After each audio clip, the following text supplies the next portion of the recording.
We start.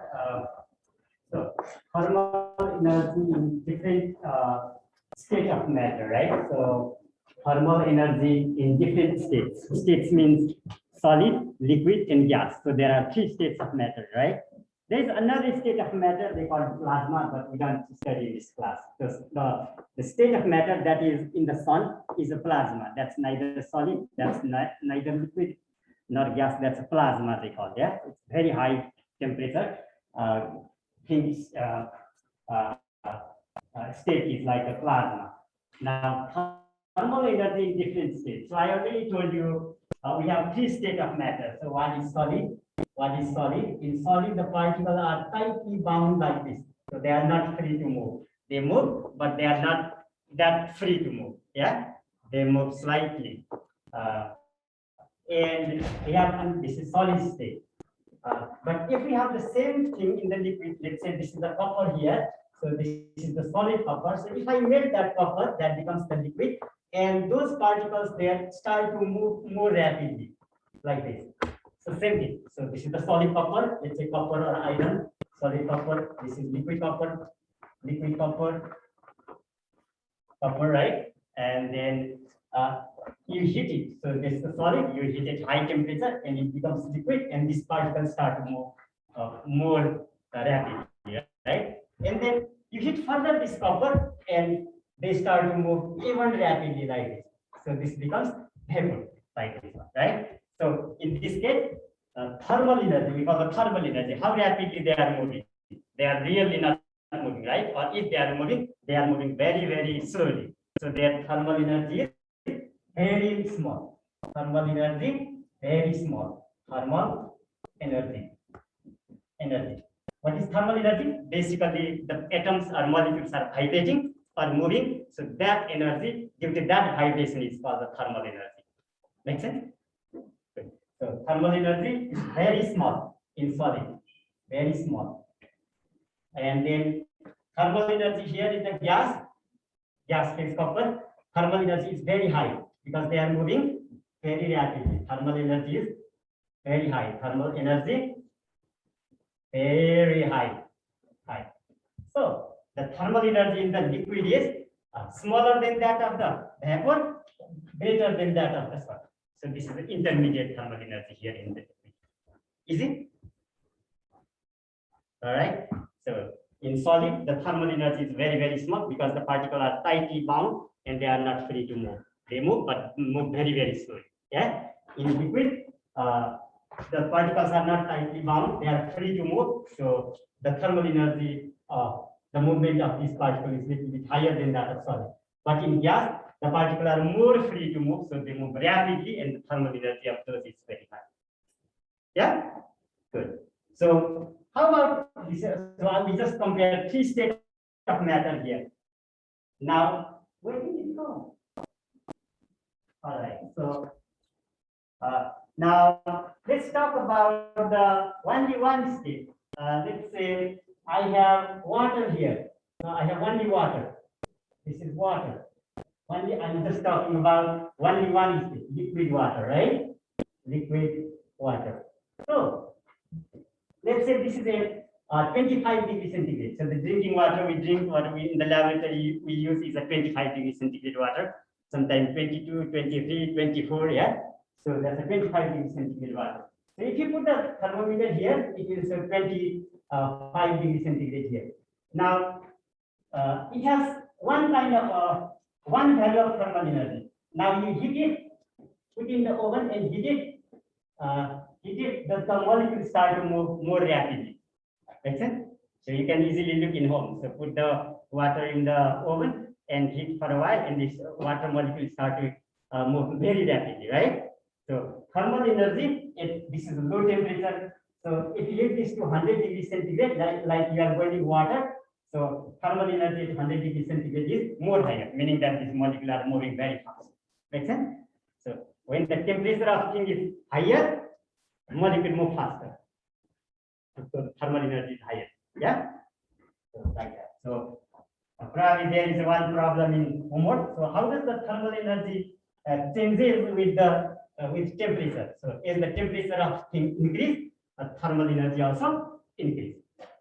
Is there anything that has thermal energy 0? There is nothing that has thermal energy in 0 in this universe. So everything is moving. Make sense? So if you take anything here, so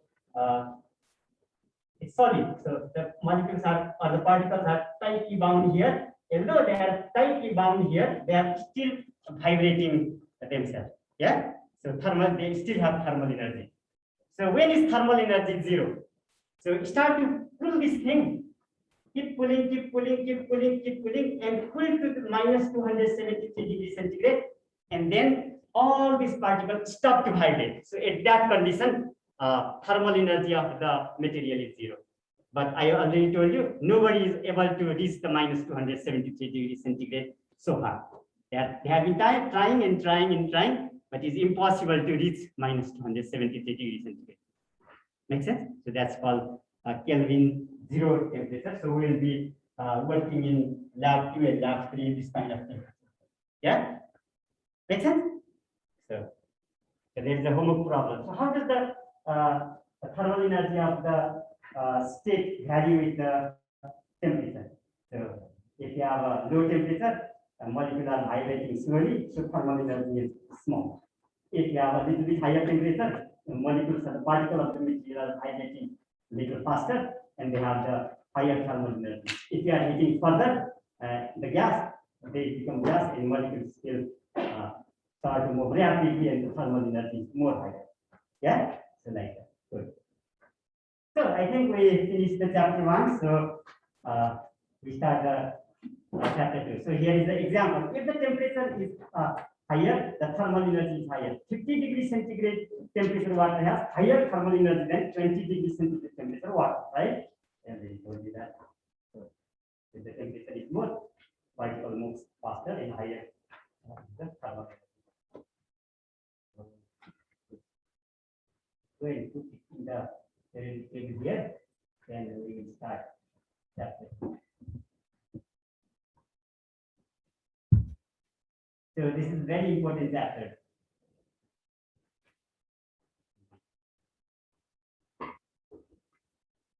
So, so anything you see here in this periodic table are called elements, right? So all the material in the universe are made up of these elements. Yeah. So maybe we are made up of major elements in our bodies: carbon, nitrogen, and oxygen. And there are very few like iron and some copper like that. We don't contain that many elements in our body. Yeah. So there are very small number of elements. So so all these elements are made up of the atoms. So atoms, the tiniest part. So take a piece of copper like this and start to cut in half and cut it 1/4, cut again, keep cutting, and finally whatever you get, the smallest piece of this matter, that is called the atom. Make sense? So keep cutting. So let's take, I take this paper, I cut one time, I cut another time, I cut another time, keep cutting, and then now you cannot cut further. And that's the tiniest thing. Whatever you get is the atom. Make sense? Good. And that atom has all the property of this material. So if it has a boiling point of, let's say this is a material, let's say this has some certain property. So whatever is the property of this guy, the smallest particle contains the same property of this one.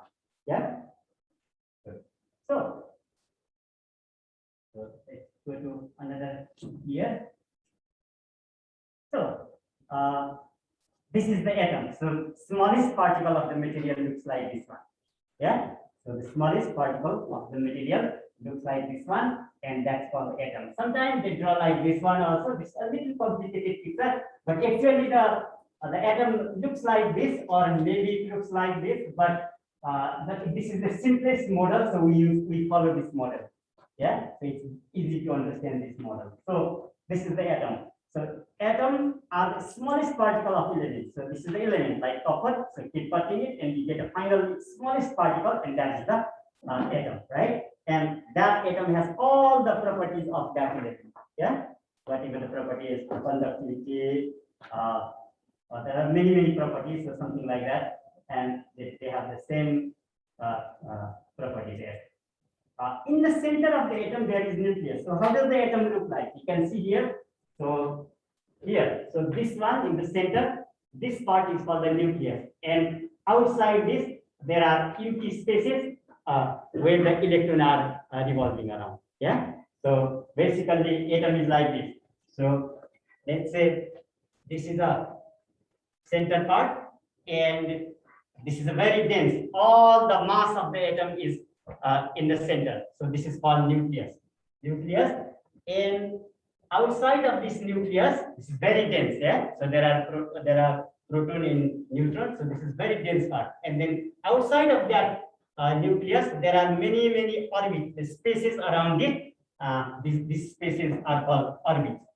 And this in the nucleus, we have positively charged particle and no charge particle. So like this. So I draw two positively charged particles, and there are no charged particle, right? Makes sense? And in this orbit, there are negatively charged particles. So in the first orbit, we always put 2. Yeah, we will talk in future. So in this first orbit, we already put 2, and in the second orbit, we put 8. If we have electron, we put 8. 1, 2, 3, 4, 5, 6, 7, 8, like this. Yeah. So this is the atom. So atom has the nucleus, and outside that nucleus is orbits. In the nucleus, we have proton and neutron. That's the nucleus. And in those orbits, we have electrons.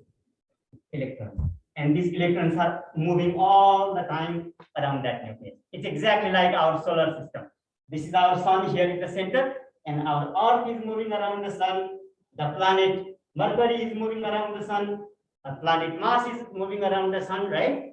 So whatever we see in the sky, we see the same thing inside the atom. Make sense? Good. So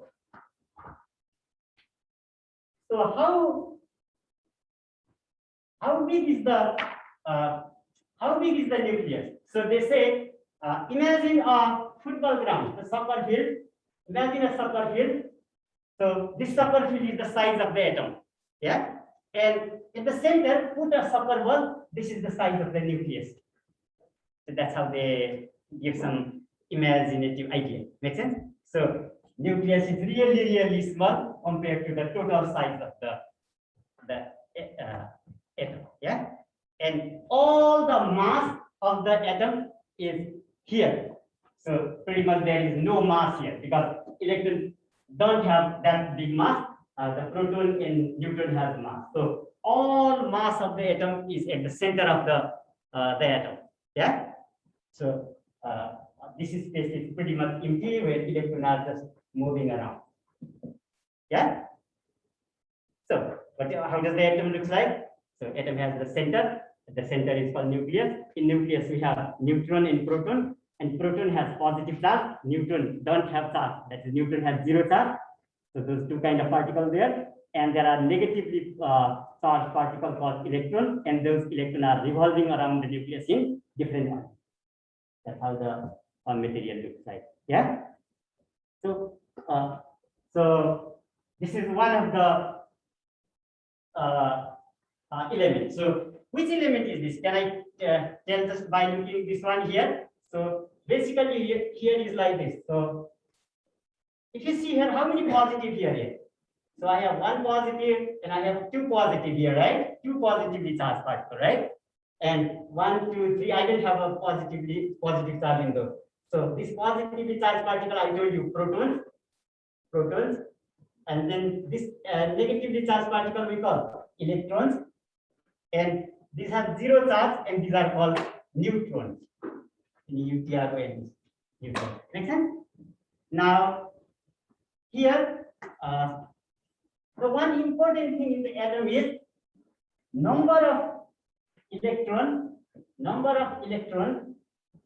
and number of protons are equal.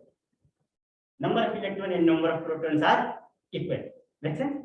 So here I have 1, 2 protons there. So I have only 2 electrons here now. Yeah? Good. Positive. Look the positively charged particle here and look the negatively charged particle here. So how many positively charged particles here? That many negatively charged particles here. Make sense? So let's say I have 1, 2 positively charged particles here. Now I'm going to put 3 positively charged particles here. 1, 2, 3. Right? Now number of electrons and number of protons are equal. So I have already 3 there. So I need to have 3 here. 1, 2. In this first orbit, I only put 2, and I put another electron in the outer orbit. So number of electron and number of proton are equal. So there is no equal number of nothing equal to number of neutrons. So that's a difference. Yeah. So how many plus I have here? I have 1, 2, 3 plus here. So I have 3 plus, and how many minus I have here? 1, 2, 3 minus 3. So if I sum them, it's 0, right? Plus 3 and minus 3. Make sense? So how many charge in the atom? 0. So atom is electrically neutral. There is no charge in the atom because it has same number of electrons. That's equal to the number of protons. And number has the proton has +1 charge, electron has -1 charge, and +1 and -1 cancel, and that becomes 0. Make sense? So atom is electrically neutral. There's a homework problem there. So atom is electrically neutral. Why? Because number of proton and number of electron are equal, and proton has +1 charge, electron has -1 charge, so plus and minus cancel. So the number of charge in an atom is 0. Make sense? So what does that mean? So that means, let's say I have a water here, or you can put anything here, and I put one atom of iron here. So let's say this is one atom of iron, right? And I put one piece of copper here, another piece of copper here, and I connect this with the battery here. So battery here, like this. Does this atom move this way to the minus side? This is plus side. This is or move this way in the minus side. It doesn't move either side because this is neutral. Make sense? Right? So if you have an atom in solution and you are connecting this solution with the electrode and battery, and where does this atom move? With to the positive side or the negative side? It doesn't move either way because that's neutral. Yeah? So that means that. So like that. All mass of atom is in nucleus. The mass of electron is negligible. And here I write the size of atom is equals to 10,000 multiply the size of the nucleus. So if the size of the nucleus is, let's say, 1 meter, so the size of the atom is 10,000 meter, right? So that would be 10,000 the size of the nucleus. Or the size of the superball is nucleus, size of the superheat is an atom. The atom is really tiny, and all the mass of the atom is located in the nucleus. Yeah, the atom is pretty much empty space. Right. So sometimes they show the electron cloud here. We'll talk later. Alright, so here let's look here. So what is the size? What is the mass of neutron? Neutron is in the center of the nucleus, and it has a 0 charge, right? So what is the mass? So is it 1 kg, 1 gram, half gram? How much is the mass of the neutron? So our unit, our everyday unit, like 1 gram, 1 pound, 1 kilogram is too big unit, right?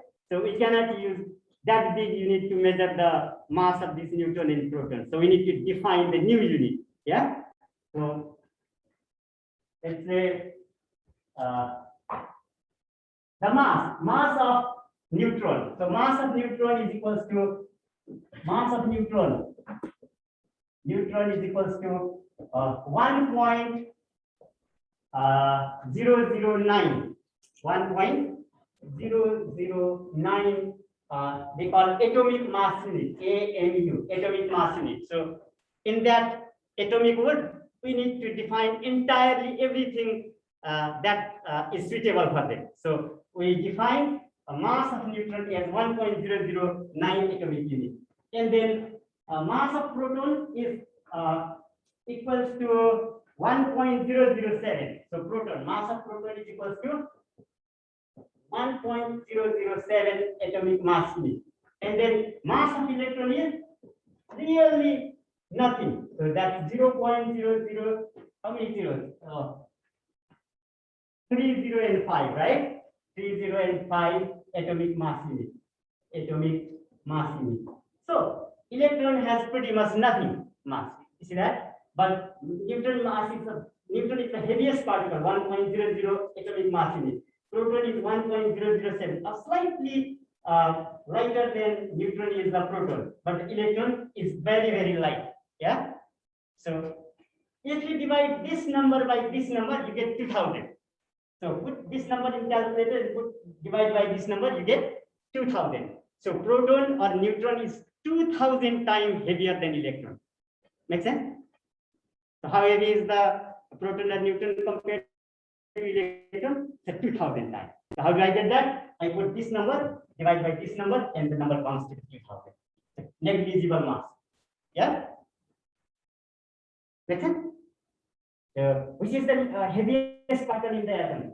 Neutron. Which is the lightest particle in the atom? Electron. Yeah? Which has the negative charge in particle in atom? Electron. Which is the positively charged particle in atom? Proton. Yeah? And which has a 0 charge? Neutron. So those are the homework problems and as well as the exam problem. Yeah? Good. So like that. If you want to compare, we'll come how we get this atomic mass unit, we'll come later. So if you compare with those numbers with our everyday unit like the kilogram, so this is equals to mass of proton is equals to 1.67 multiplied by 10 to the power minus 27 kilogram. So 1.67 divided by 10 to the power 27 zeros, right? So that's really small. So it is impractical to talk the mass of proton or electron in terms of our unit. Our everyday unit is kilogram or pound, right? So we don't often use the kilogram or pound to talk the mass of electron, proton, or sometimes atoms too. So it's a very small number, really small number. So take 1 kilogram, take 1.6 kilogram and divide by 10 to the power 27. That's very big number, and you get a really tiny number, right? So it's very hard to work with that one. So we use atomic mass. So this electron, proton, and neutron are called subatomic particles. So sometimes people might ask, what do you mean by subatomic particles? So the particles which are inside the atoms are called subatomic particles, meaning that particles smaller than atom, right? So electron, neutron, and proton are called subatomic particles. All right, so like that. So another one here.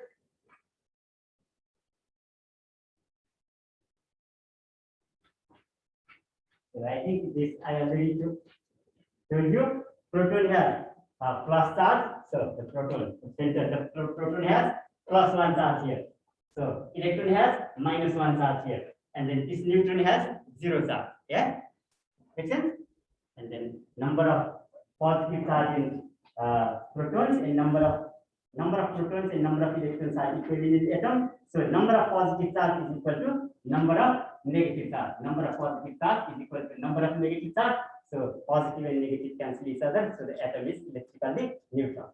So if I apply the if I put the battery and apply the electric field there, the atom is not going to move toward negative or positive. So it's a neutral. Make sense? That's low rate charge. So we already talked this one. Now we go here. Alright, so atomic number. What's atomic number? So atomic number is this one. So mass of, not mass, number of proton and number of electron is called atomic number. So in an atom, number of protons is always equals to number of electrons, and this is called atomic number. Atomic number. So look the periodic table. In the head or foot of that each element there is a small number. So that small number gives the number of electrons or number of protons. So if you look hydrogen here, go to the periodic table. The small number there is 1. So if you look at the periodic table in the head, one number is 1, another number is 1.008. So 1 is a smaller number, right? So that smaller number gives the atomic number. So number of electron in hydrogen is 1. Number of proton in hydrogen is 1. Yeah. So let's look here.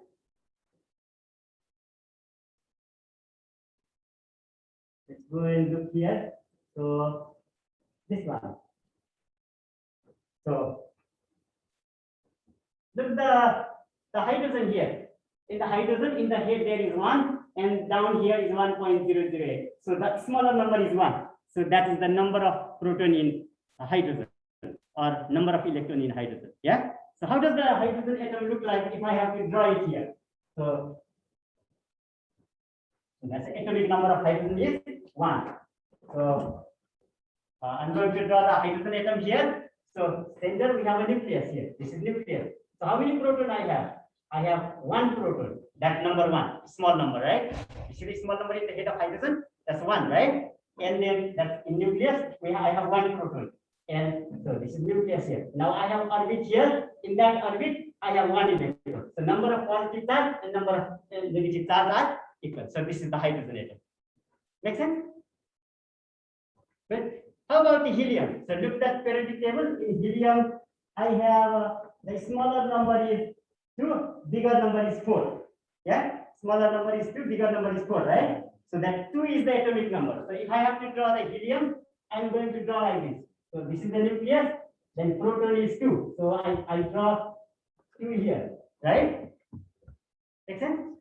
And then this is nucleus. Now this is orbit. So I have 2 electrons here, and I have it's 2 so 2, sorry, that's 2.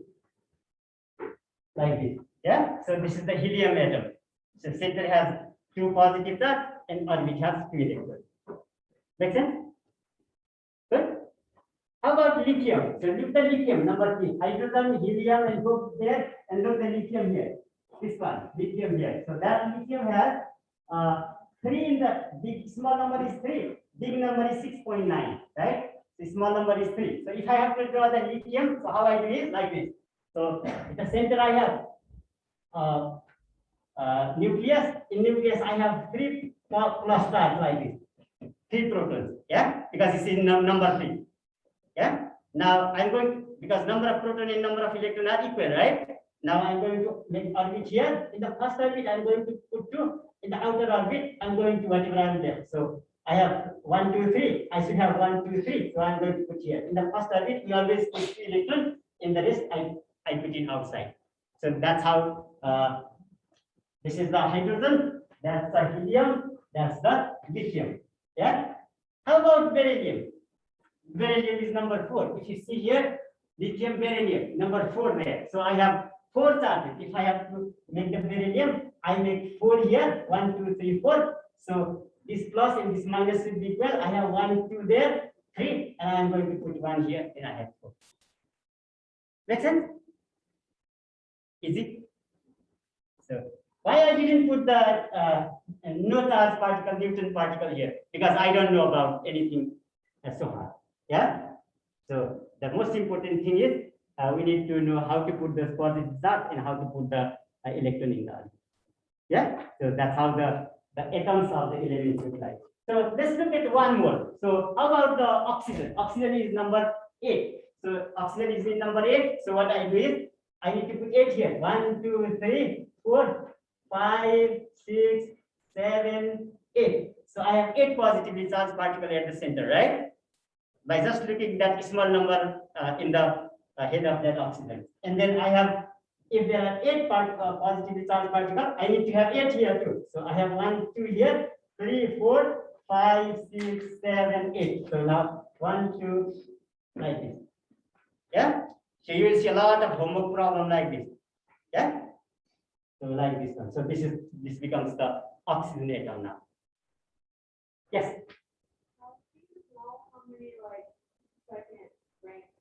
That's I'm going to tell you. So we go to the periodic table here. So look here.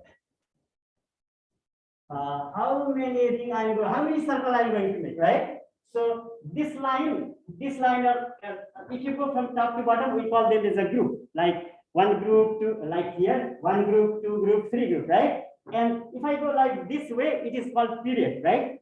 Period. This way is a period. So I have 1, 2, 3, 4, 5, 6, 7, 8 period in this class, right? Or 8 or 9 period, right? But I have 3 groups, 1 group, 2 group, 3 group, right?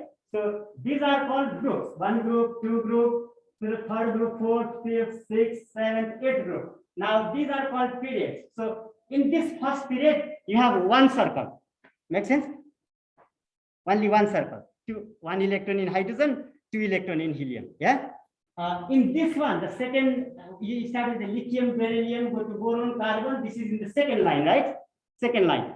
So second line has 2 orbits. Make sense? Now third line, go to the third line. This is lithium, this is sodium, magnesium, aluminum, silicon. This is third, right? This is 1, this is second line, this is third line. So that has 3 orbits. Make sense? Now, how about here? This is potassium here. So this has 4 orbits. So we don't work that many. We just work up to this 4th line. So this has 1 orbit. This has 2 orbit. This has 3 orbit. This has 4 orbit. So these have 5 orbit. This has 6 orbit. This have 7 orbit. Yeah. So there are no more than 7 orbit in an atom. So the maximum number of orbit people have found so far is how many orbit? So 1 orbit, 2 orbit, 3, 4, 5, 6, 7 orbit. So basically this down element here, they are somewhere here. So they could not put here because of the limitation how we show the thing in the plane. So they could not put this thing here, but these elements are right here, and these elements are right here. So these are not the separate out of the periodic table. Make sense? Good. So these are not the separate rows here. So the maximum we have 7 orbit of the electron. Yeah. So if you know that much, it's easy to do the atomic structure. So let's try one. So I'm going to, let's take potassium. So potassium, if you look the K, so K is in which number K is in? K is in 90, right? So look the which period that is, which row is that? 1, 2, 3, 4th row, right? So it has 4 orbits around. Yeah. So I'm going to draw the potassium here. So potassium.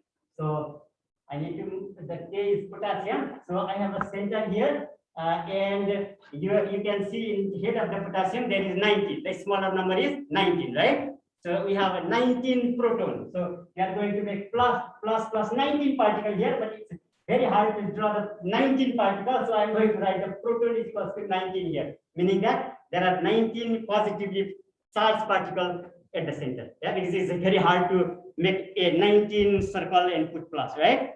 So we write like that way. Make sense? Now, which row is in? This is in. You just ask which how many orbit I'm going to make. So I have 1, 2, 3, 4th row. I have potassium in the 4th row, right? So I'm going to make 4 orbit around like this. 1, 2, 3, 4. I make up 4 orbit. Make sense? And I told you at the center, at the first orbit, we cannot put more than 2 electrons. There is a rule we will talk in future. Yeah. So only 2 electrons. Always put. So this is a nucleus. So this is nucleus. So this is my first orbit. So I'm going to put 2 electrons. I cannot put more than 2 people in the first row. Make sense? It's just like the putting the people in the row. Yeah. So in the first row, I can just put 2 electrons, and then in the second, put 8. 1, 2, 3, 4, 5, 6, 7, 8. And then another one, put 8. 1, 2, 3, 4, 5, 6, 7, 8. Now how many left? So 8, 16, 17, 18. I already put 18, right? Now how many I am left with? 1, 19, right? So 1. That I am going to put outside. Easy? So I have 19. So these are the protons. So in the first orbit, I can put only 2. I cannot put more than 2. And then I can start to put 2, 8, 8, 8. And whatever left, I am going to put that at the out. Yeah? Don't put more than 8. Make sense? Good. So if you do this kind of thing, the nice thing about this periodic table is so if you do what I just did in the board here, you will find all the outer orbit of all these group 1 will have 1 electron. Yeah. Go home and try, and any element all this group 1 has 1 electron in outermost orbit. Yeah, that's very important. Like one hand. Yeah, and then go to this one. Try any of them. Try like this. In any of these group 2 elements, you will find 2 electrons in the outermost orbit. Yeah, group 2 has. That's why they say they give group 1, group 2, group 3. Otherwise, the periodic table doesn't have any meaning, right? Why they divide like this way? So that it is easy to study. So if you know about one thing, you know everything. Yeah. So if you know the properties of this, let's say lithium, the properties of cesium is just like that of lithium because they are all fall in the same group. Make sense? Because outermost has the one electron in that all those elements. How about here? If you go here in this 1, 2, 3rd, this is sometimes we call 13, but we call 3 here. So all of these elements have 3 electrons in outermost orbit. So if you draw that one, boron has 3 electrons in outermost orbit. Aluminum will have 3. This one, what's up below? This is gallium. So all these elements will have 3 electrons here. 1, 2, 3. Yeah. When you try, and then go to the this one.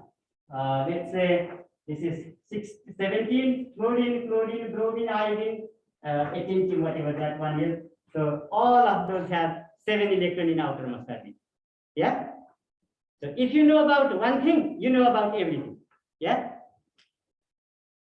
Make sense?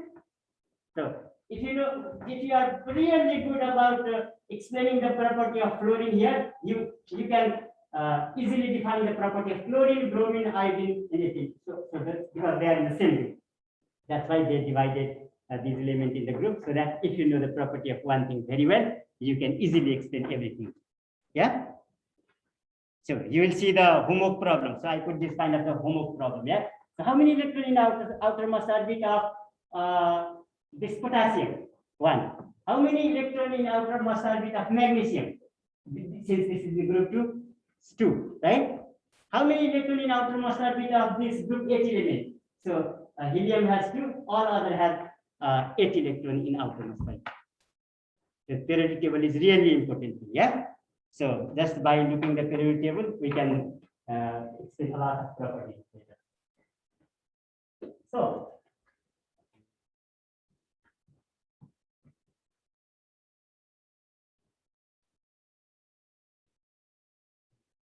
So we are starting here. So you see here, so that small number here is 13. So we call that as a atomic number. Whatever there is in the head, we have one number in the head. This is called the element. So this is aluminum. In the head or in the foot, there is a small number. In the head or in the foot, there is a bigger number. Yeah. So small number is called the atomic number. So what does that tell you? That tells that this element, aluminum, has 13 proton, 13 positively charged particle at the center. That's nucleus, right? And in the orbit, there are 13 electrons traveling around the nucleus. Make sense? That's the atomic number. Now, how about this number here? We call that is the atomic mass. So if you round this one, this is 26.981, right? If you round this one, it becomes 27, right? So the 27, that 27 number gives me sum of proton plus the neutron. Make sense? So how many protons?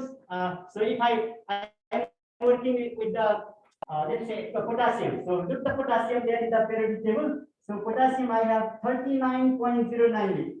So I have like this potassium here, and it says I have 19 here.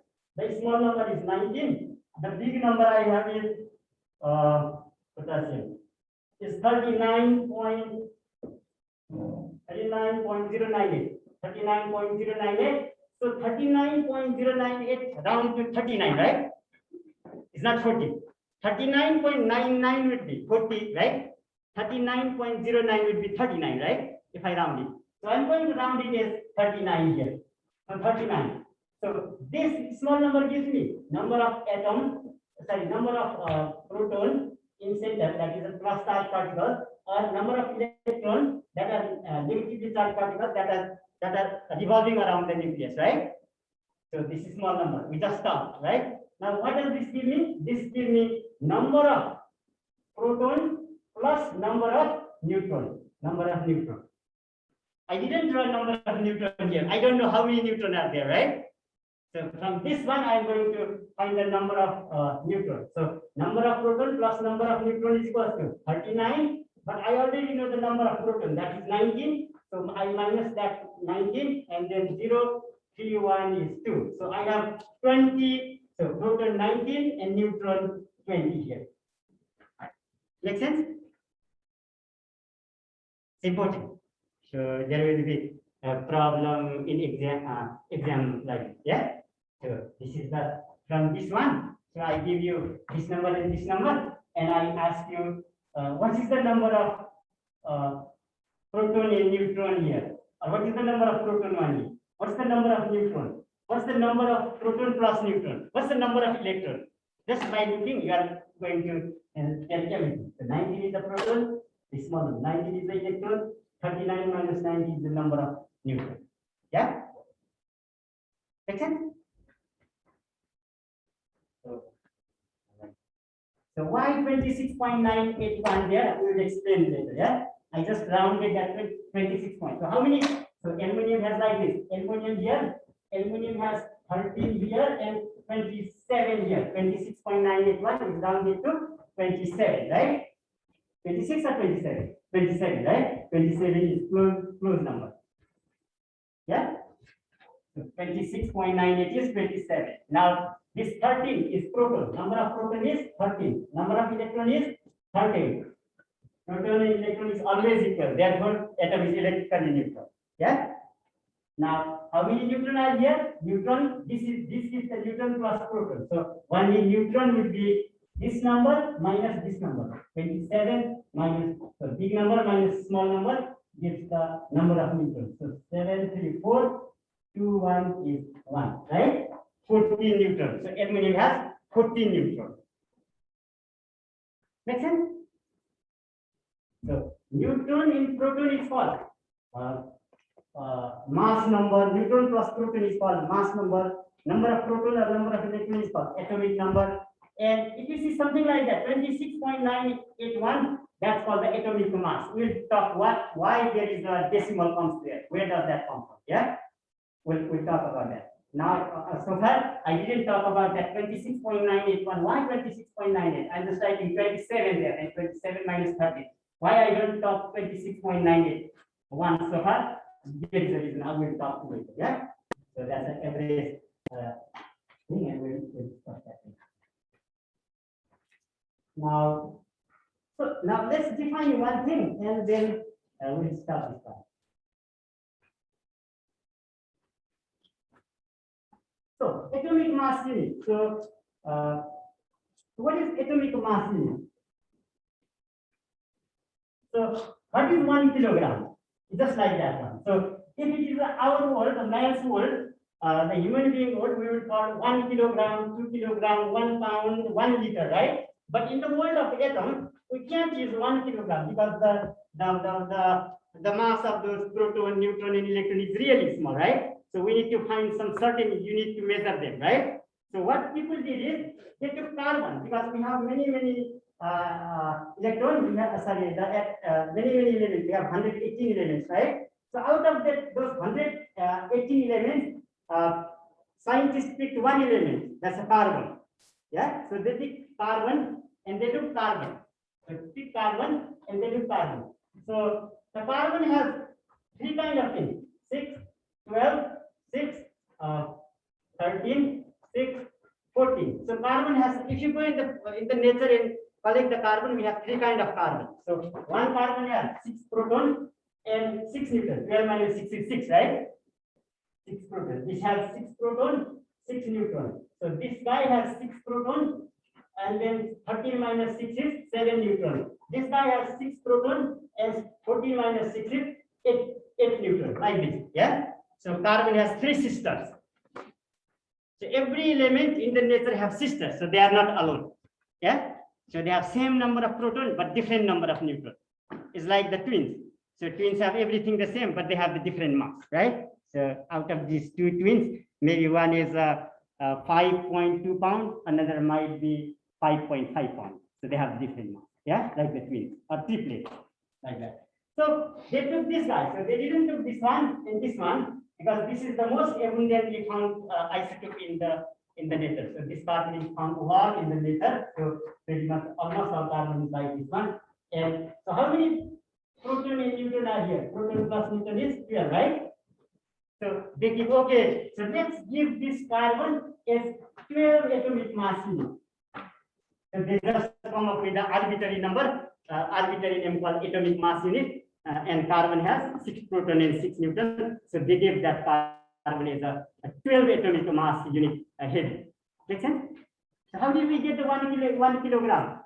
So the scientists were gathered in France somewhere in the international conference, and they make a small mass of the platinum, iridium, whatever metal, and they say, oh, this is the piece we are going to say it is 1 kilogram, and they give everybody, okay, make your all weight like this one, so that's 1 kilogram, right?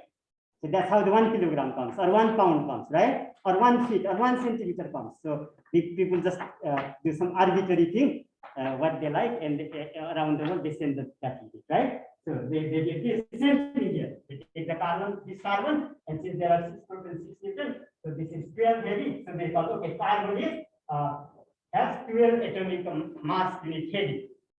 They just tell that. Make sense? And then they divide by 12 and comes 1. So what is the 1 atomic mass unit now? It's the 1/12 of the carbon 12 mass. Make sense? So what is 1 atomic mass unit? 1/12. So take the carbon 12 isotope and take that mass is assume that has the mass 12 and divide by 12, and that you get 1, and that is 1 atomic mass unit. Make sense? So that's the definition of 1 atomic mass unit. Yeah. First of all, you need to take the C12 atom of carbon, and then that has a 12 atomic mass unit. You assume that, and then you divide by 12, and whatever the mass comes, that's 1, and that's a 1 atomic mass unit. Now we compare every element in the periodic table with that one. Yeah. So how heavy is the uranium? 292 or something. So that's 292 times heavier compared to 1/12 of carbon, right? Make sense? So it's just like, okay, if you assume that me is the 1 unit, how heavy compared to me you are, right? So if I am 1, maybe he's double of me, or somebody is maybe half of me, right? Something like that. So we just give some arbitrary. So the scientist just comes with some arbitrary idea to compare the things.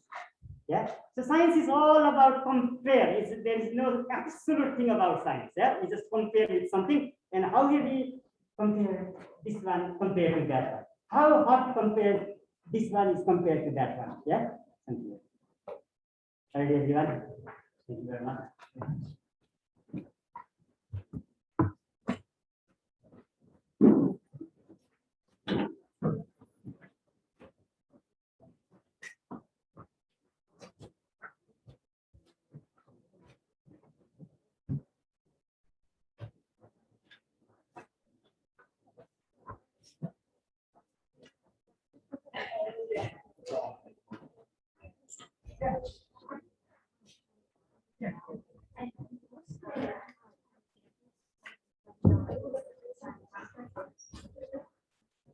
I just put in the diagram. Yeah. It's all about that. Yeah, yeah, yeah.